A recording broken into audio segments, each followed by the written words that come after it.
এদেশের ব্যবসায়ীরা সারা বছরের লাভ এক রমজান মাসেই করতে চায়। ব্যবসায়ীদের এই দৌরাত্ম্য নিয়ন্ত্রণ করতে না পারলে অকার্যকর হয়ে পড়তে পারে সরকার, এমনটাই মন্তব্য করেছেন ক্যাবের সাধারণ সম্পাদক অ্যাডভোকেট হুমায়ুন কবির ভূঁইয়া। রবিবার সকালে জাতীয় প্রেস ক্লাবের সামনে একটি মানববন্ধন করে কনজিউমার্স অ্যাসোসিয়েশনস অব বাংলাদেশ। চকবাজারের মৌলভীবাজারে ভোক্তা অধিকারের অভিযানে বাধা ও বাজার বন্ধের হুমকির প্রতিবাদ জানায় তারা। বক্তারা বলেন, সরকারের সামনে বড় চ্যালেঞ্জ মব সন্ত্রাস দমন ও দ্রব্যমূল্য নিয়ন্ত্রণ। সরকারি অভিযানে বাধা দেওয়া হলে কঠোর পদক্ষেপ নেওয়ার আহ্বান জানান তারা।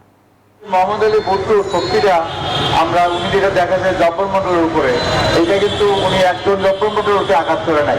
আমাদের এই প্রিন্ট মিডিয়া, আমরা যে 18 কোটি মানুষ আছি, সমস্ত মানুষের কিন্তু আমরা ভোক্তা, সুতরাং উনি 18 কোটি মানুষকে উনি বুদ্ধাঙ্গুলি প্রদর্শন করছেন। আমি পরিষ্কার করে বলেছিলাম, কাজ তো অনেক, অন্তত পক্ষে দয়া করে 2টা কাজ দিয়ে শুরু করতে পারে কিনা।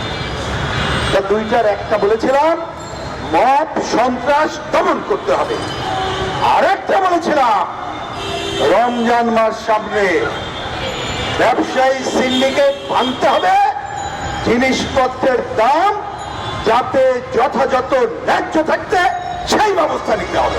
পদ্মা সেতু, মেট্রো রেল এবং এলিভেটেড এক্সপ্রেসওয়ে নির্মাণের গর্বিত অংশীদার বসুন্ধরা সিমেন্ট।